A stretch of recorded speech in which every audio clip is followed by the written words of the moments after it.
Welcome to this edition of Simsbury School News. My name is Dominique Avery.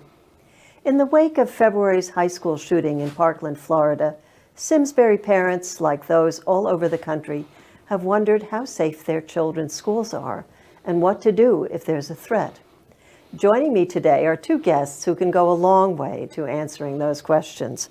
Neil Sullivan is the Director of Personnel for the Simsbury School System and for 11 years was the principal of Simsbury High School. And Jeremy Cormier is the School Resource Officer at the high school. SROs are sworn law enforcement officers whose responsibilities are providing security and prevention services. Thank you both for being here today.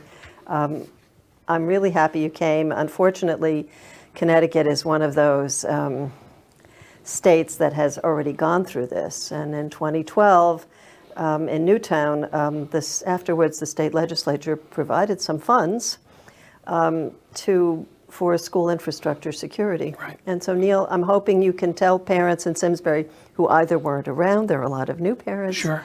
what kind of changes we've made and what the security is like, the Right. physical security at the schools. Well, as you pointed out, there did become state funding available, applied for through grants at that point.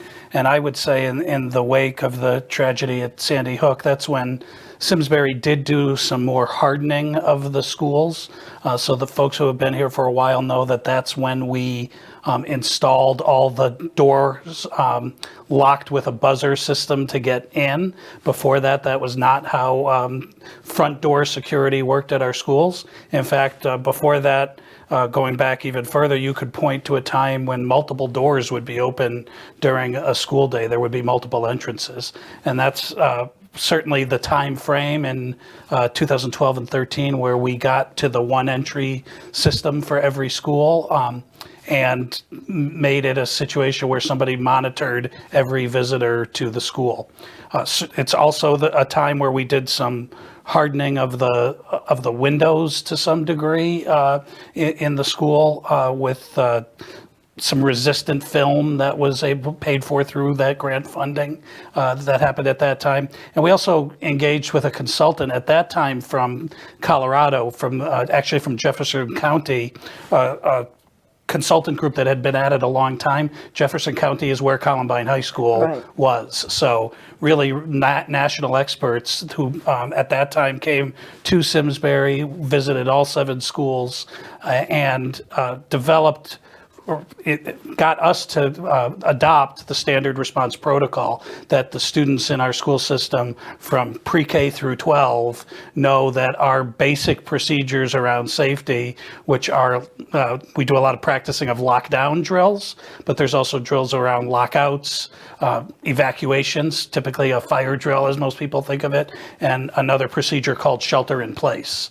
And those are procedures with common terminology that we adopted at that time as well. So I think those were the efforts that had us make a big step forward at that time.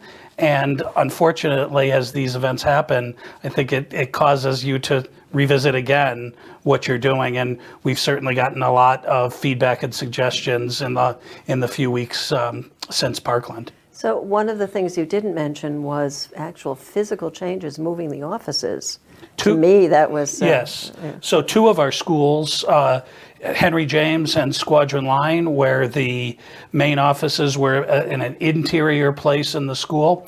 Construction projects allowed us to bring those main offices to a much greater sense of visibility to the front of the school. And those were design changes that took a little longer. The door locking mechanisms and window things were faster, quicker to do.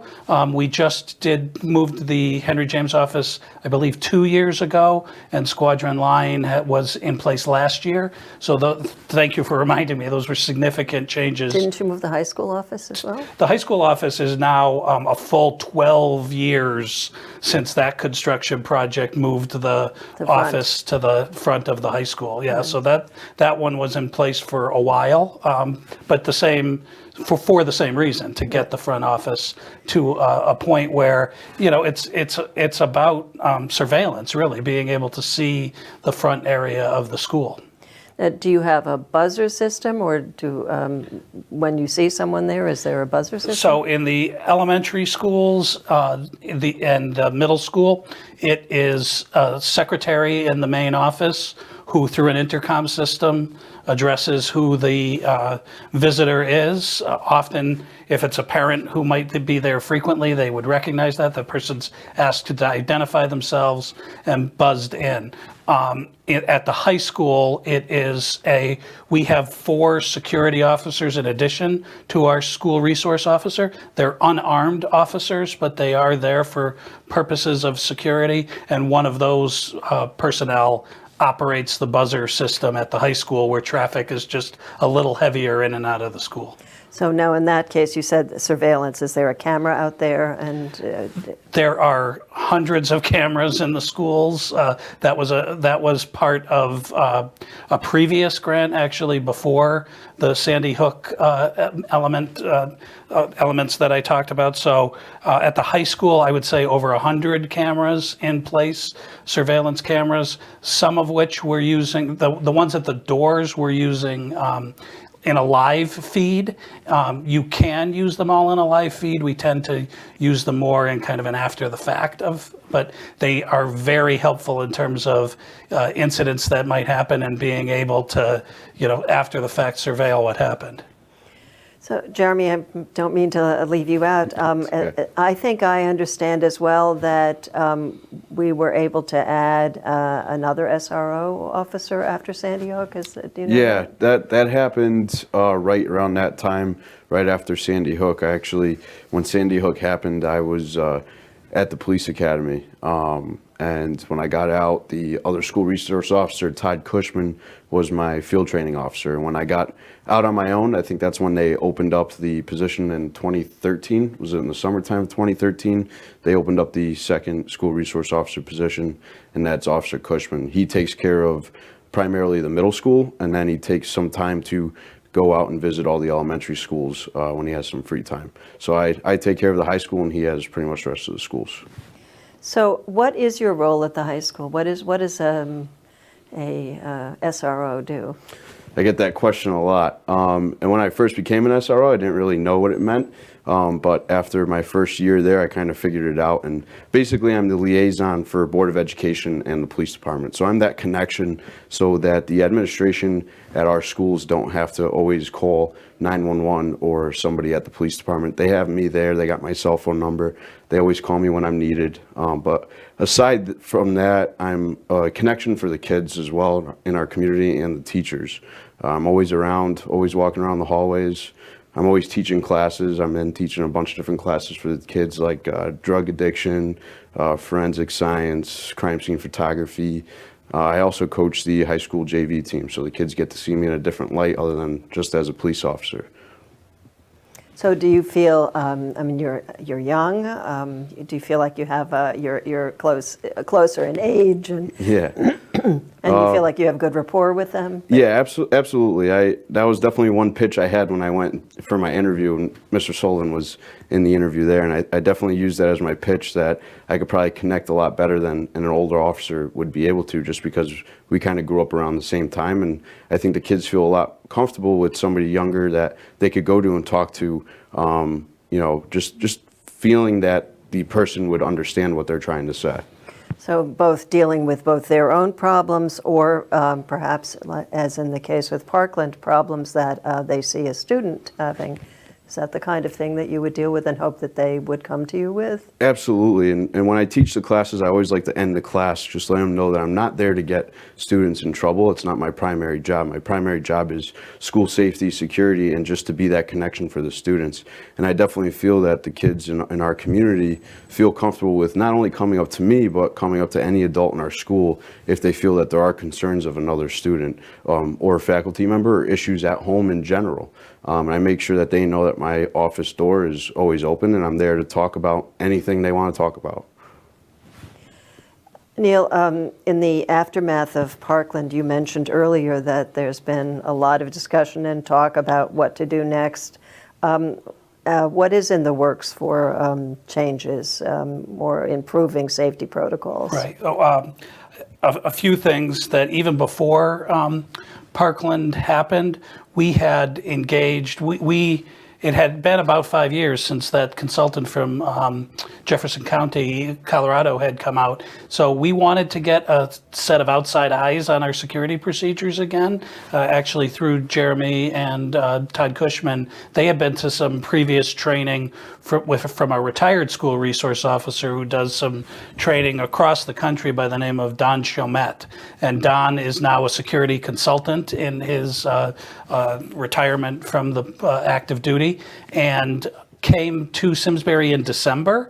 At that point, we did 2 schools. We did Simsbury High School for an entire day, and then we did Squadron Line as our largest elementary school. Wanted him to get a look at one secondary school and one elementary school, with the hope that whatever non-site specific recommendations he had, we would be able to replicate to our other schools. Don came from full day, from dawn to dusk. It was his a study that he did. He has produced reports for us that are now in the action stage. They actually arrived back to us just as Parkland happened. So we are digesting his recommendations.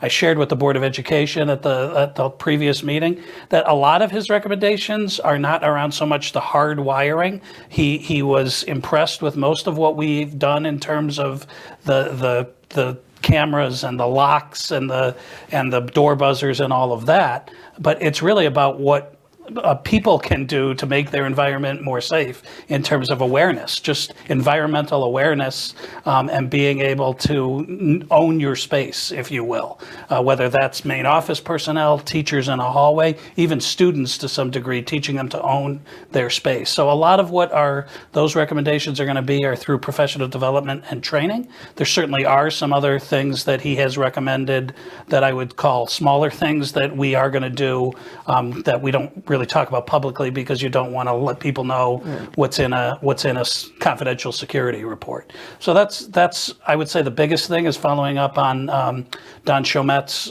recommendations. There is also in the Board of Ed's proposal for capital improvement projects, there's an earmark for $850,000 of funding that is now in the process, along with the Board of Selectmen's projects. That was in place before Parkland, some of which is updating some software around the door entry systems, some of the speaker systems that we have, and there's also some potential for more window hardening that we could do with some of that funding. That still has to go through this year's budget process, but we're very hopeful that that project will now move forward and allow us to do some other enhancements. So, I mean, I think that should make the parents in Simsbury feel confident that you were proactive and you had taken that step in December, and you had a consultant come, that you have your eye on the ball, that you're not ignoring things. Right, and I would say also just that our goal with Mr. Chomet is to engage. We did 2 schools, but now to kind of get into a cycle where we do a couple of schools a year. So I know I presented to the PTO parents, and some of the folks from some of the other schools kind of, upon hearing that and feeling good, said, when's our turn? Right. And their turn, it will be coming. Right. So everybody is nervous following Parkland, and everything that looks or sounds like a threat is taken seriously. And Simsbury High School already had 2 incidents. Does one of you want to describe the 2 things that happened and what they were about? Jeremy, you want to describe? Sure. I'll describe the first one, which was the media post that students in our school saw via Facebook, and they had brought it to our attention actually immediately upon the start of the school day. I remember walking in at 7:20, and I had a student sitting by my desk waiting to show me this post, which goes back to them obviously feeling very comfortable and willing to be able to share that information with us. And the post was a very vague general post threatening any SHS out there in the U.S. So, but we took it very serious because of the climate these days, and we went ahead and investigated it. We went into a modified lockout which basically means that we locked all of our exterior doors. We had extra police officers there helping out with the security of the school. We had an officer at the front along with a teacher and a couple other security guards scanning people, screening people as they came in through the front doors, obviously stopping anybody that didn't recognize, and making sure that they were supposed to be in our school. Detective May continued the investigation for me while I kind of kept my focus on the school security side, and he came back to me shortly after with information just sharing that the threat is not towards us, and it was an old threat posted on social media a while back towards another school, and it was a hoax threat. So we were able to resume to our normal day and go throughout our day as if nothing happened, which is good. And I applaud the school because they did a great job doing what they had to do and make sure everyone stayed calm and carried out the day as if it was a normal day. So then a couple of weeks later, there was something that I heard about on social media. And there was a fire alarm, and parents were all on social media saying the kids are out in the cold and it's freezing. And Right. what happened there? So there was an alarm. Right now, actually, in the wake of what happened in Parkland, we are trying to do all of our drills as announced drills right now. That was at the recommendation of Kevin Kowalski, whether it's a fire drill or a lockdown drill, announce it beforehand, not to increase anxiety. This was not announced because what actually happened is there's a security panel in various locations in the school. One is in one of the back gymnasium areas, and a student actually, in an aggressive game in PE, bumped against a panel that actually set an alarm. And what was unknown at the time is it sounded like a fire alarm. It seemed like it was a fire alarm, but it didn't, because it wasn't, it didn't call into the fire station. And so the building evacuated. It was a miserable day. It was 40 degrees and raining. And once we realized fire was not responding, the administration of the high school went to a panel where you can read what your trouble is, investigated what it was, discovered that it was a gym problem, realized there was no actual problem there, decided to bring the students out of the elements into two areas, the cafeteria and the auditorium, just as we had called to get emergency personnel there. And emergency personnel cleared the scene pretty quickly, and we sent students back to class. But it was one where we didn't know exactly what was happening in the moment, and that did cause a lot of anxiety, especially these days. And once we were able to clear it up and communicate, our goal is always to get back to normal as quickly as possible. Okay, so there was a case where parents were driving by and saw this, kids texted their parents, so there was unease on the part of the parents. So Right. now maybe is the time to talk about, number one, I'm hoping you fix that panel so Yep. it doesn't happen again. And number two, so maybe we should talk about what you want from parents and how you want to help them, you want to Right. reassure them, but what happens in a case Well, like that? it's the best part about modern technologies with parents is, what we would like you to do is maybe not pay so much attention to what's happening on social media. We are going to get a message from the principal or from central office out on a listserv through the email system as quickly as possible. And as quickly as we can get an accurate report out to you, that's the information we would like parents to work with. In the case of the incident Jeremy was describing, where that vague SHS threat had happened, we actually said to parents in our communication, it would be helpful if you did not come to the school right now. If you can stay away from the school, please do.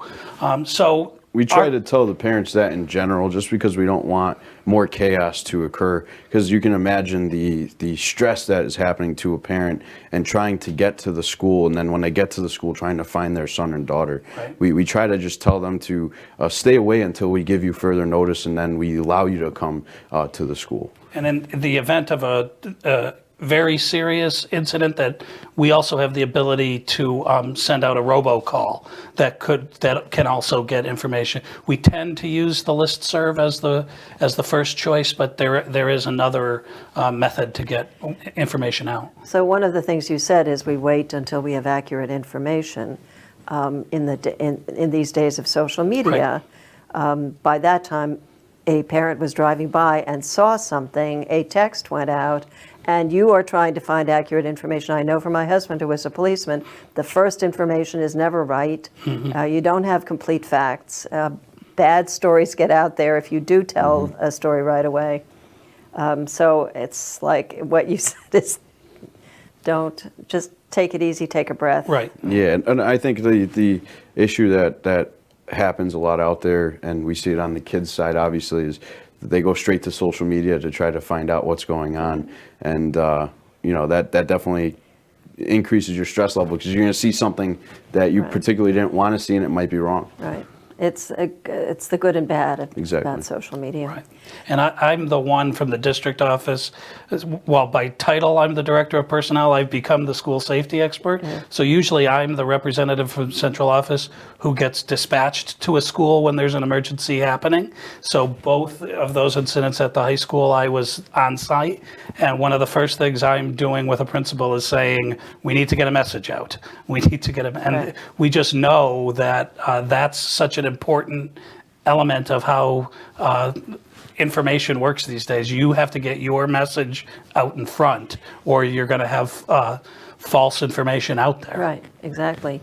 I want to get to another issue. The young man at Parkland who committed this atrocity had been expelled a previous year. And I think a lot of parents are curious to know what happens in the case of someone who is clearly troubled. It seems to me expelling someone like that could make them even angrier. How is that handled here? Well, fortunately, we have very few expulsions in the Simsbury Public Schools.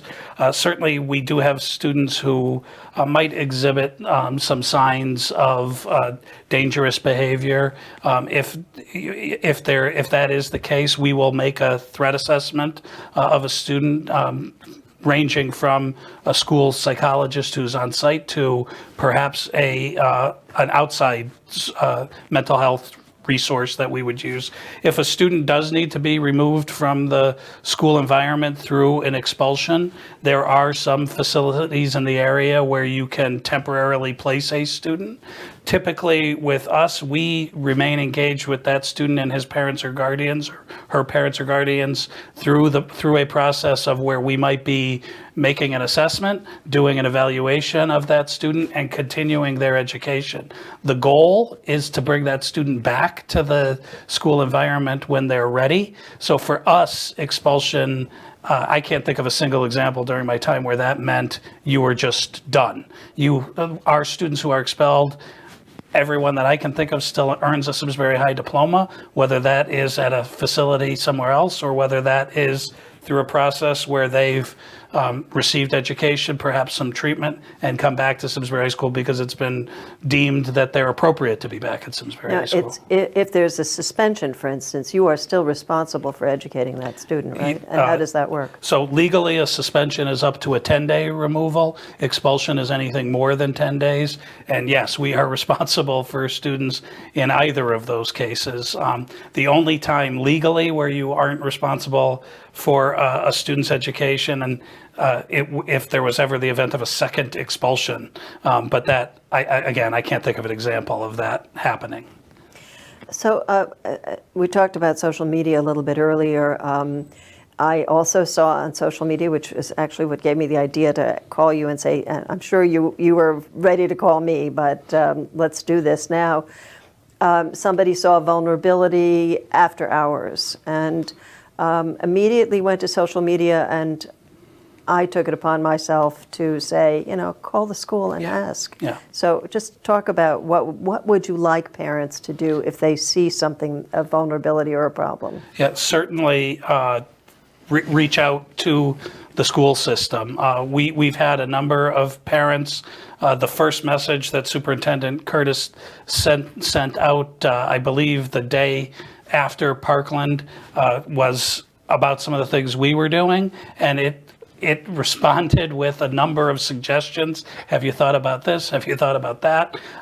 So absolutely, our preferred model is to get us the information. Each of our schools has its own safety team, and our district has a safety team that typically met quarterly. We've arranged a few more meetings recently. It includes the 2 school resource officers, representation from elementary and secondary. Kevin Kowalski sits on our district safety committee. So we are paying attention to that stuff. If you give us feedback about something you see, we're going to take it up, whether that's at the school level or at the district level. So we know parents are nervous, we know students are a little on edge, but my guess is that you and administrators are a little bit on, maybe not on edge because this is your job to take care of it, but it's probably taking a lot of your time right now. I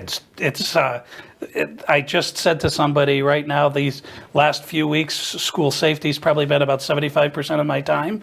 In a typical time, yes, I spend time on school safety, nowhere near that amount of time.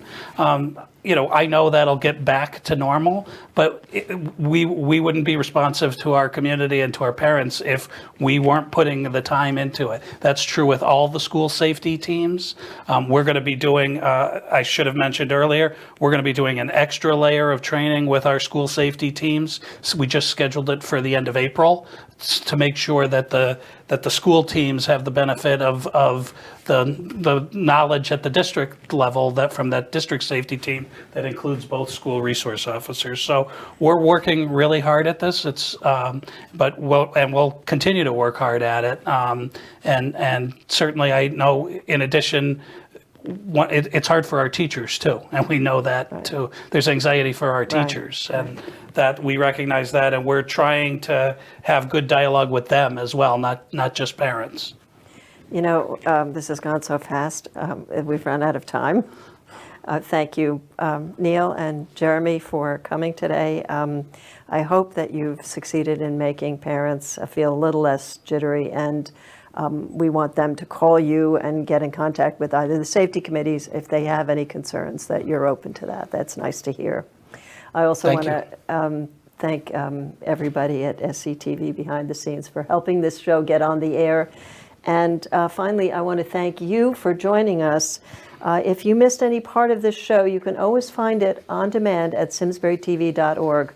A reminder, all Board of Education meetings where you could have heard Neil's report are on the second and fourth Tuesdays of the month. They are live online and on SCTV's website. On SCTV's website, and they're also on Comcast Channel 95 and 1070. And we are very happy to announce right now that Frontier viewers have a much easier time now watching Board of Education meetings because there's a new channel, 6070, just for Frontier viewers. I'm Dominique Avery. See you next time for Simsbury School News.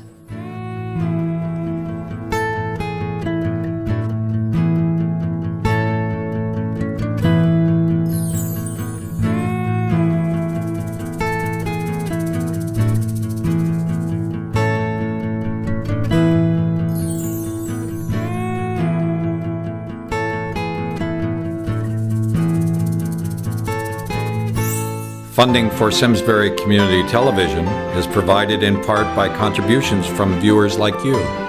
Thank you.